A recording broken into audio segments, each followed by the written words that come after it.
শুরু হচ্ছে আজকে অষ্টম শ্রেণীর 11 দাগের অঙ্কগুলো। এর আগের ভিডিওতে দেখবা আমি 10 পর্যন্ত ছেড়েছি। তো তোমরা যদি এই অঙ্কগুলো বাড়িতে একবার দুবার তিনবার নিজেরা প্র্যাকটিস করে নিজেরাই করতে পারবে, আশা করি তোমরা অঙ্কগুলো জলের মতনই শিখে যাবে। ঠিক আছে, তো দেখো 11 অঙ্কটা কি বলেছে। এই অঙ্কটা খুব ইম্পর্টেন্ট অঙ্ক। সময় মতো বিদ্যুতের বিল জমা দিলে 15% ছাড় পাওয়া যায়, অর্থাৎ 100 টাকায় 15 টাকা ছাড় পাবে। সময় মতো বিল দিয়ে আমার কাকিমা 54 টাকা ছাড় পেলেন। তাহলে 54 টাকা যদি ছাড় পায়, আর তাহলে বিদ্যুতের বিলের পরিমাণ কত ছিল, মানে কত টাকা কারেন্টের বিল এসেছিল। খুব সুন্দর অঙ্ক।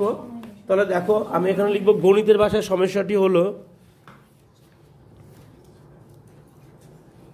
গণিতের ভাষায় সমস্যাটি হলো কি বলেছে, কত পার্সেন্ট ছাড় পেয়েছি, 15%, তাই তো। তাহলে আমরা এখানে লিখি ছাড়, মানে ছাড়ের টাকা, আর এই টেবিলে লিখবো আমরা মোট টাকা।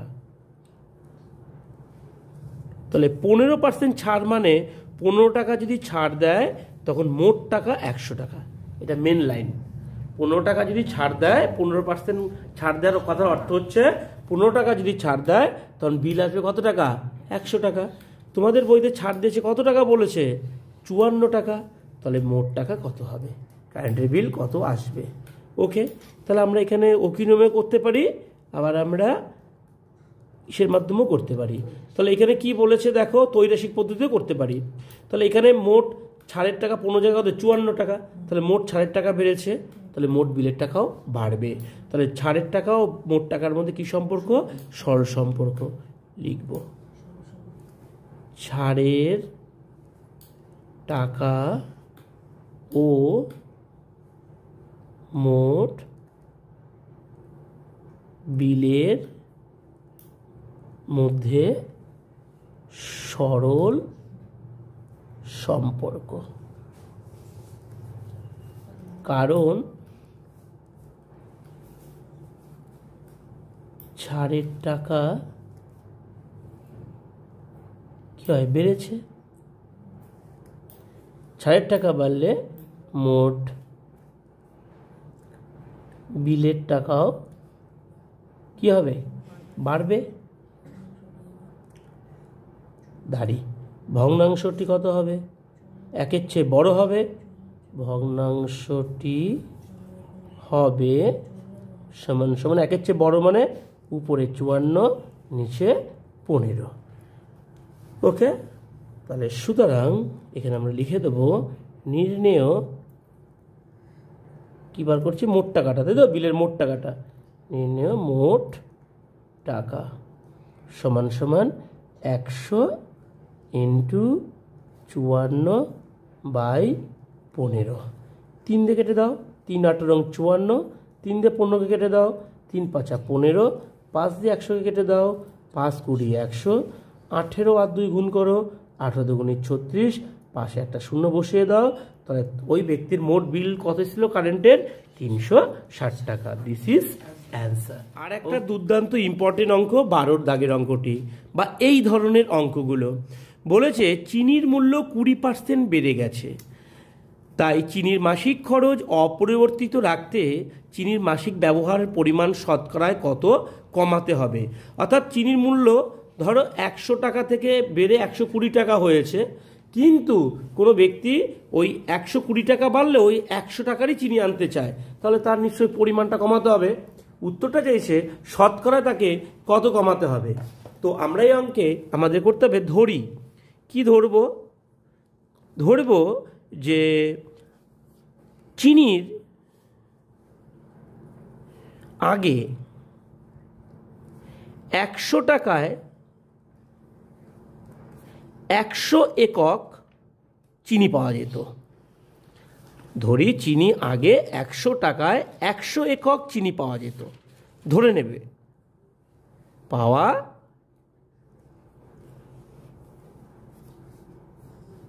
যেত। ওকে, আচ্ছা এখন চিনির দাম কত পার্সেন্ট বেড়েছে লিখি। সুতরাং চিনির দাম 20% বেড়েছে। মন দিয়ে বুঝে নাও, 20% বেড়েছে।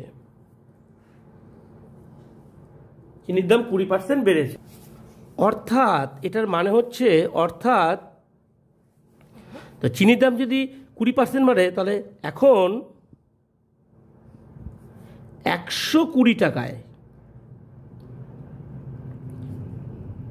চিনি পাওয়া যাবে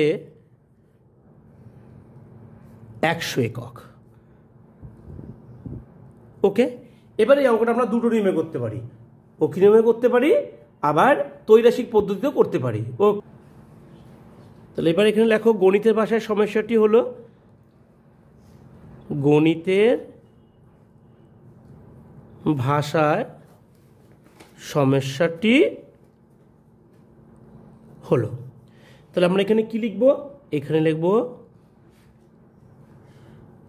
চিনির দাম ব্র্যাকেটে টাকা, তাই তো? আর এই ছকে কি লিখব? চিনির ব্যবহার, এখানে লিখব আমরা একক। ওকে, আচ্ছা, তাহলে এখন চিনির দাম কত হয়েছে? 120 টাকা। 120 টাকা তুমি কত কেজি চিনি পাবে? 100 একক চিনি পাবে। মন দিয়ে বুঝে দেবে। কিন্তু সেই ব্যক্তি 120 টাকার চিনি এখন কিনবে না। আগে যেমন 100 টাকায় তিনি 100 এককই চিনি কিনতেন, আগে যেমন 100 টাকায় 100 একক চিনি কিনতেন, এখন তিনি সেই টাকাটা 100 টাকায় রাখতে চাইছেন। তাহলে তার চিনির ব্যবহারটা কত % কমাতে হবে? তাহলে এবার এখানে দেখো, উপর দিয়ে নিচে দিয়ে তাকাও, কী হলো? চিনির দাম কী হলো? এখানে কমলো, চিনির ব্যবহারও কী হবে? কমবে। সরল সম্পর্ক। তাহলে এখানে লেখো তোমরা,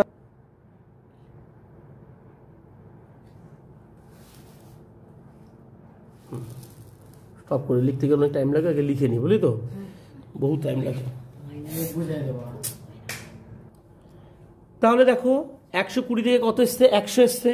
তার মানে চিনির দাম ও চিনির ব্যবহারের মধ্যে কি সম্পর্ক হবে? সরল সম্পর্ক। কারণ চিনির দাম কমেছে এই ছকে, তাহলে ব্যবহারটাও কি হবে? কমবে। দুদিকে কমছে, সরল সম্পর্ক।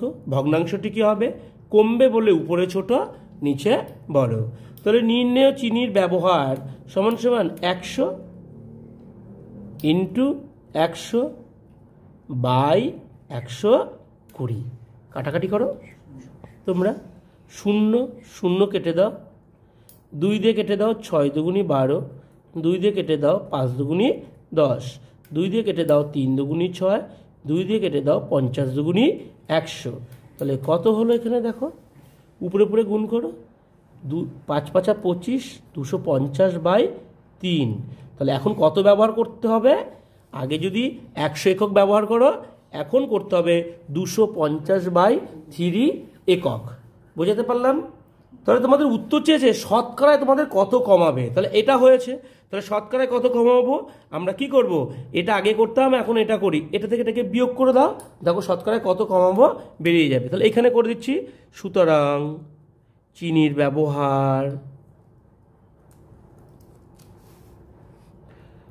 ব্যবহার শতকরায় কমাতে হবে সমান সমান বিয়োগ করে দেবো। আগে 100 একক ব্যবহার করতাম, আর এখন করতে হচ্ছে 250 বাই 3 একক। নিচে একটা 100, নিচেটা 1 ধরো, 1 আর 3-এর লসাগু করে দাও, 3 হয়। 1 দিয়ে 3কে ভাগ করলে 3, 3 দিয়ে 100কে গুণ করলে 300, 3 দিয়ে 3কে ভাগ করলে 1, 1 দিয়ে 250কে গুণ করলে 250, 300 থেকে 250 বাদ দিলে 50, নিচে 3। এবার ভাগ করে দাও, একবার দাও, 3 অক্ষে 3, 2 0, 3 6 18, অবশিষ্ট থাকলে কত? 2। এটা দশমিক দিয়েও মিলাতে পারো, পূর্ণ সংখ্যাও করতে পারো। এই 2টা উপরে চলে যাবে, এই 3টা নিচে হয়ে যাবে, আর আমরা এত একক বা এত % আমাদের কম ব্যবহার করতে হবে। This is answer. ওকে, আরেকটা ইম্পর্টেন্ট অঙ্ক আমরা এসেছি, জল জমে বরফ হলে আয়তন 10% বৃদ্ধি পায়। তাহলে বরফ গলে যদি আবার জল হয়ে যায় তাহলে আয়তন শতকরায় কত হ্রাস পাবে, তাই তো?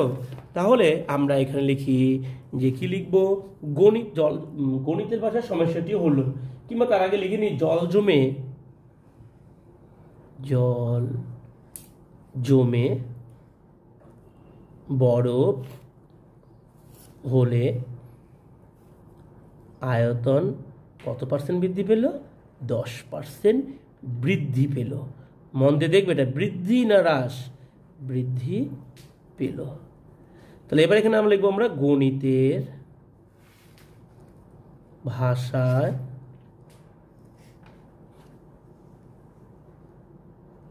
সমস্যাটি হলো, কি লিখবো? এইখানে লিখবো বরফ আর এইখানে লিখবো আমরা জল। তাহলে আয়তন 10% বৃদ্ধি পেয়েছে, তার মানে এখন বরফ হয়েছে কত?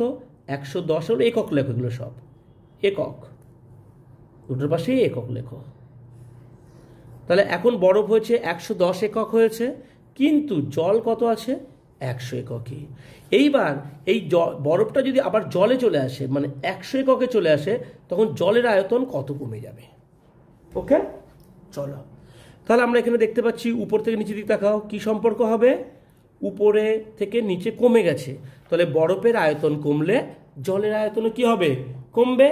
ওকে, তাহলে কি হলো?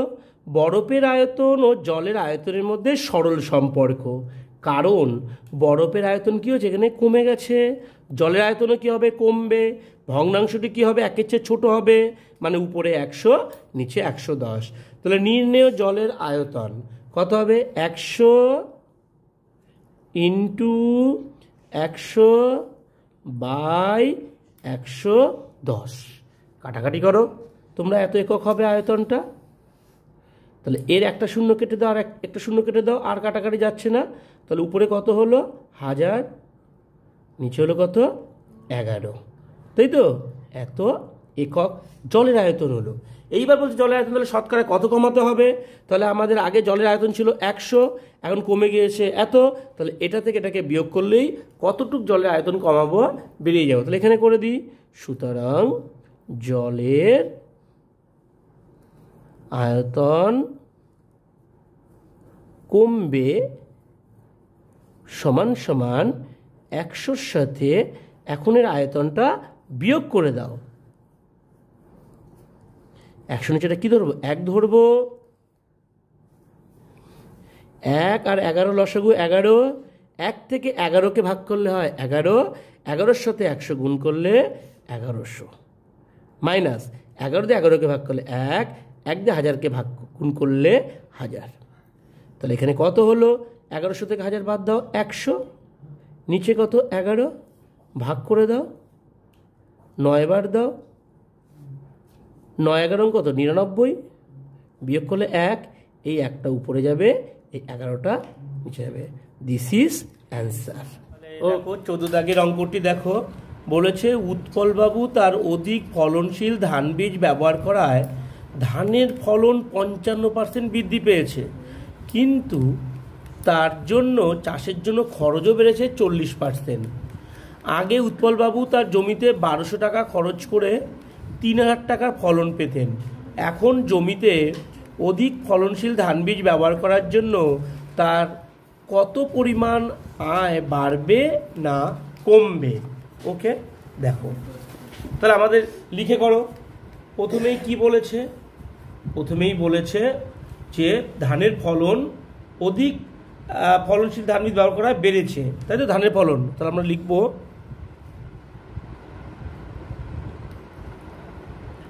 ধানের ফলন বেড়েছে সমান সমান কত পার্সেন্ট? বইতে বলেছে তোমাদের পাঠ্য বইতে 55%। আচ্ছা, তাহলে আগে গত বছর ধানের ফলন কত টাকা হচ্ছে সেটাকে লিখে নিই। লিখি গত বছর বা আগে, আগে ভাষাটা দিই, আগে ধানের ফলন ধানের ফলন হয়েছে বলছে 3,000 টাকা। ধানের ফলন থেকে কত টাকা আয় এসছে? 3,000 টাকার আয় এসছে। তাহলে লিখবো, তাহলে এবছর ধানের ফলনের ফলে আয় কত পার্সেন্ট বেড়েছে? 55% বেড়েছে। তাহলে 3,000 টাকার 55% মানে কত টাকা হয় সেটাকে বার করি। তাহলে আমরা লিখবো সুতরাং এই 3,000 এত টাকার 55% সমান সমান কত টাকা সেটাকে বার করে নাও। 3,000 টাকার 55% 3,000 ইন্টু 55 আর পার্সেন্টের কত? 100। দুটো শূন্য দুটো শূন্য দুটো শূন্য দুটো শূন্য সমান সমান কত টাকা হয়? 3 দিয়ে 55কে গুণ করো, 3 5 15, 3 5 15কে 16, একটা শূন্য। 1,650 টাকা ধানের ফলন কি হয়েছে? বেড়েছে। তাহলে এখানে আমরা লিখব সুতরাং এখন ধানের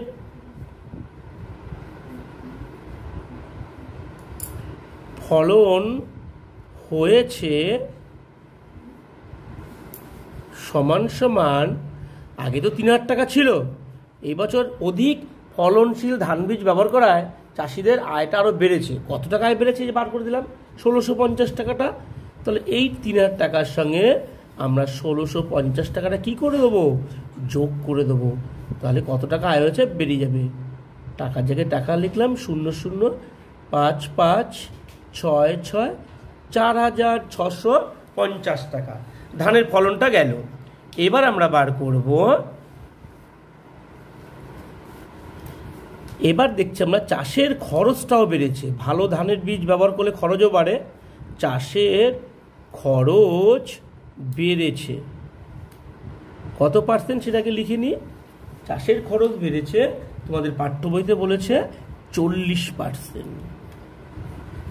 ঠিক আছে, তারপর লিখবো আগের বছর চাষের খরচ কত টাকা করেছিল উৎপলবাবু? 1,200 টাকা। তো সেটা লিখে নিই যে আগের বছর বা আগে চাষের খরচ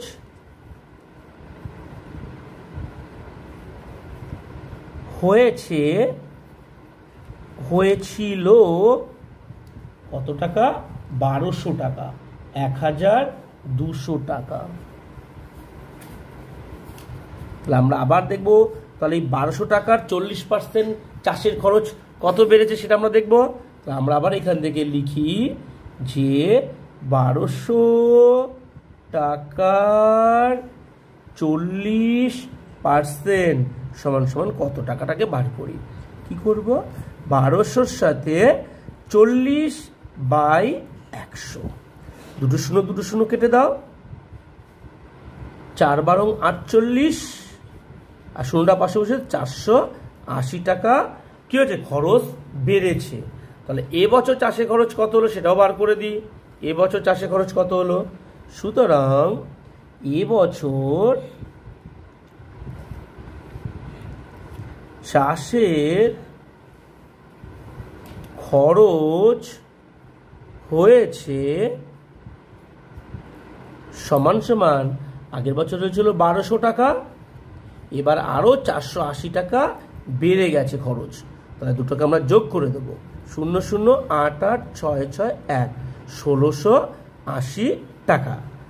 এবার আমাদের এই অঙ্কটাতে উত্তর বলেছে এবছর টোটাল দিক থেকে আমাদের আয় বেড়েছে না কমেছে। তাহলে আমাদের দেখতে হবে যে গত বছরে যেরকম আমরা কি করেছিলাম, 3,000 টাকা ধানের ফলন পেয়েছিলাম, আবার খরচও করেছিলাম 1,200 টাকা। আবার এবছর আমরা দেখতে পাচ্ছি যে আমরা আয় যেরকম বেশি পেয়েছি 4,650, আমরা খরচও বেশি করেছি। তাহলে দুটো বছরের সঙ্গে তুলনা করে দেখতে হবে কোন বছরে আয় আমাদের বেশি হয়েছে। তাহলে আমরা এখানে লিখে নিই, সুতরাং আগের বছর আয় হয়েছে, আগে আয় হয়েছে কত টাকা আয় হবে? 3,000 টাকা তো আমার ইনকাম হয়েছিল ধানের ফলন বিক্রি করে, আর তার সঙ্গে আমি 1,200 টাকা তো খরচ করেছি। 1,200 টাকা তো বাদ দেবে, তত বোঝা যাবে যে আমার ঘরে কত টাকা ঢুকলো চাষ করে। বিয়োগ করে দাও, 0 0 টাকা লেখো পাশে, 0 0 2 হবে 10 হবে 8 হলে হাতে আমার 1, 1 আর 2 1800 টাকা। গত বছর আমার নিট ইনকাম হয়েছে 1800 টাকা। এবার এই এখনের আয়টা দেখি। এখন মানে অধিক ফলনশীল ধান বীজ ব্যবহার করা হয়, অত আর লিখলাম না, শর্টে লিখছি। এখন আয় হয়েছে, তাহলে আমি এবছর 4650 টাকা ধানের ফলন পেয়েছি, এত টাকা। আবার খরচও করেছি 1680 টাকা।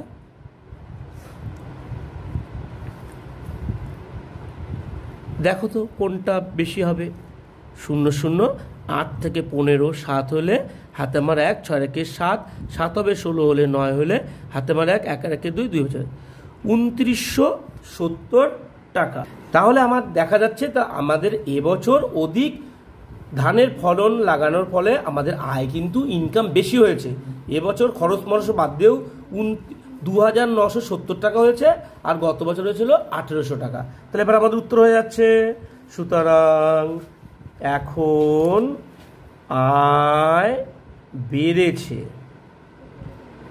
আয় বেড়েছে সমান সমান আমরা কি করব, 2970 টাকার সঙ্গে 1800 টাকাটাকে মাইনাস করে দাও। দেখো উত্তর হয়ে যাবে কত টাকা আয় বাড়লো ভালো ধানের বীজ ব্যবহার করায়। টাকা টাকা 0 0 7 7 8 হবে 9 হবে 1 হলে, দিস ইজ অ্যান্সার। এই টাকাটা আমাদের আয় বেড়েছে। ওকে, তাহলে দেখো আমরা আরেকটা ইম্পর্টেন্ট অঙ্কে চলে এসেছি। বলছি একটি বিধানসভা কেন্দ্রের মোট ভোটারদের 80% ভোট দিয়েছে। ধরে নাও 100টা ভোটের মধ্যে 80টা ভোট পড়েছে, 20% ভোট দেয়নি। বিজয় প্রার্থী যে জিতেছে সে পেয়েছে মোট ভোটের 65%। তাহলে তিনি মোট ভোটে শতকরায় কতটি ভোট পেয়েছে, কত পার্সেন্ট ভোট পেয়েছে, তাই তো? তাহলে আমাদের ভোট পড়েছে কত, এবার লিখে করো। ভোট পড়েছে, এবার লিখে করি, ভোট পড়েছে 80%। অর্থাৎ ধরি 80টি ভোট পড়েছে। ওকে, বিজয় প্রার্থী যে জিতেছে সে কত পার্সেন্ট ভোট পেয়েছে, এবার লিখবো আবার। সুতরাং বিজয় প্রার্থী ভোট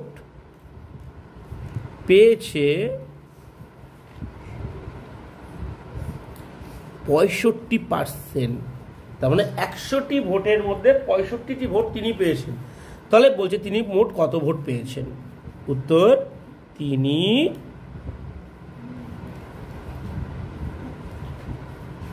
ভোট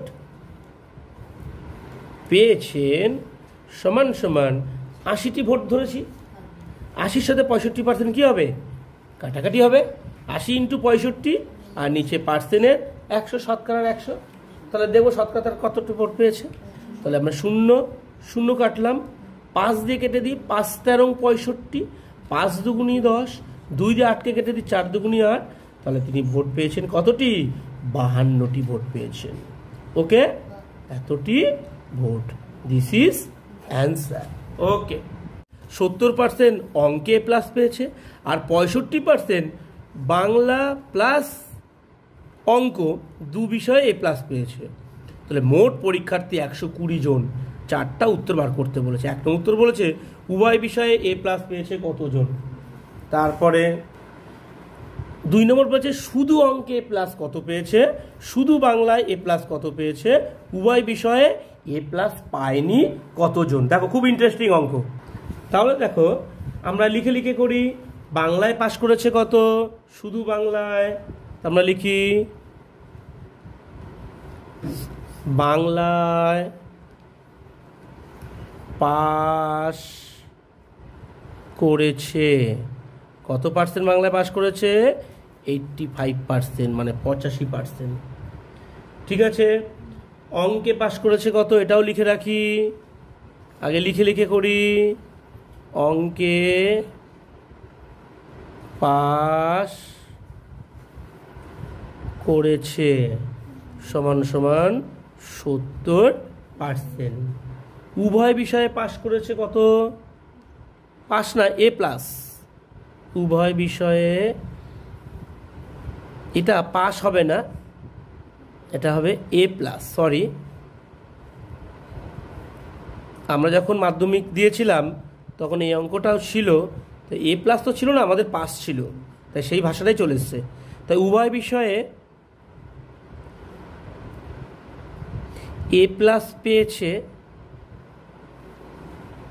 আমাদের সময় গ্রেড ছিল না, 65%। ওকে, চলো এবার আরও লিখে নেব মোট পরীক্ষার্থী কত ছিল। মোট পরীক্ষার্থী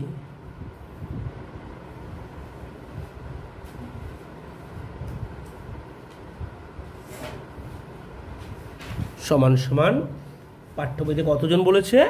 120 জন। ওকে, বেশ।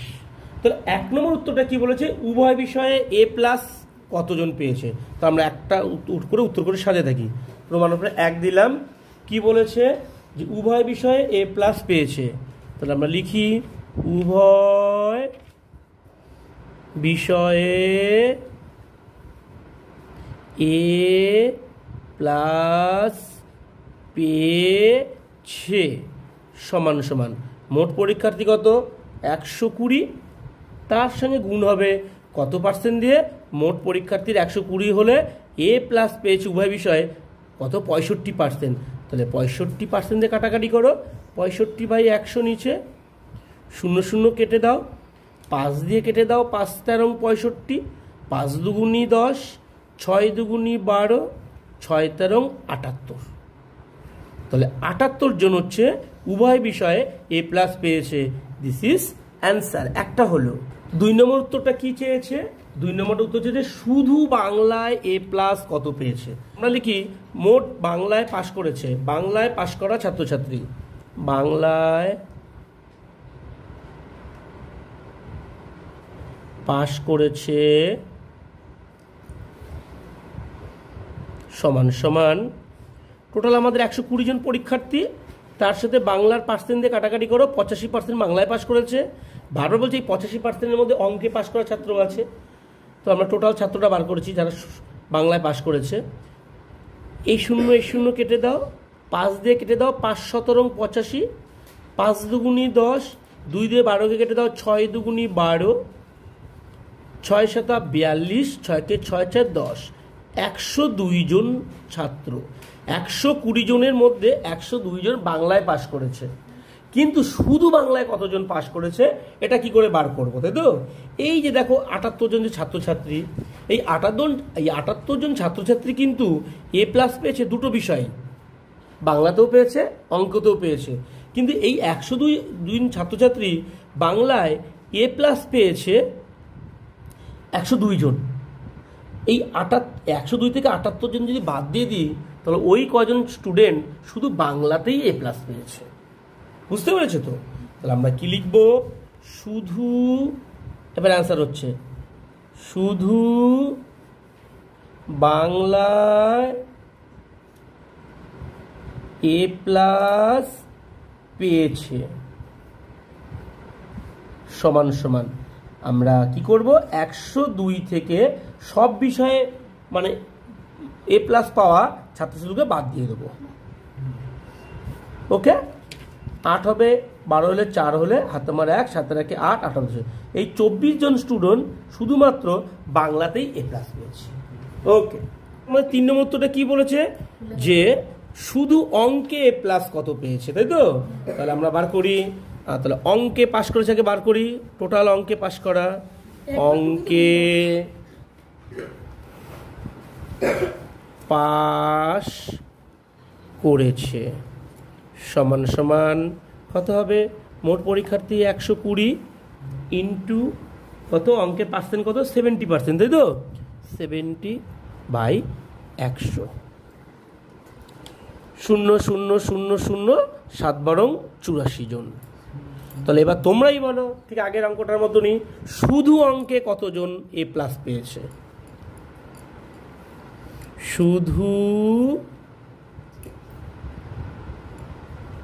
অঙ্কে এ প্লাস পেয়েছে সমান সমান 78 জন স্টুডেন্ট তো অঙ্কেও এ প্লাস পেয়েছে, বাংলাতেও পেয়েছে, সে 78 জনকে বাদ দিয়ে দাও, তাহলে বাকি জন শুধু অঙ্কে এ প্লাস পেয়েছে, তাহলে 84 মাইনাস 78 6 জন।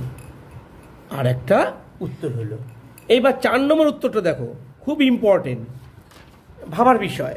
4 নম্বরটা কি বলেছে, যে উভয় বিষয়ে এ প্লাস পায়নি, মানে একদম ডাব্বা খাওয়া ছাত্র, না পাস করেছে অঙ্কে, না পাস করেছে ইংরেজিতে, কোনো বিষয়ে এ প্লাস পায়নি। কতজন হবে দেখে নাও, তাহলে আমার কতজন হবে দেখো, মোট পরীক্ষার্থী কত 120 জন, বিয়োগ 78 জন স্টুডেন্ট আমার খুব ভালো স্টুডেন্ট, ওরা অঙ্কেও এ প্লাস পেয়েছে, বাংলাতেও এ প্লাস পেয়েছে, এটা বাদ যাবে, যোগ এই বাংলায়, শুধু বাংলায় এ প্লাস পেয়েছে 24 জন, এটাও ধরবো, যোগ শুধু অঙ্কে এ প্লাস পেয়েছে 6 জন।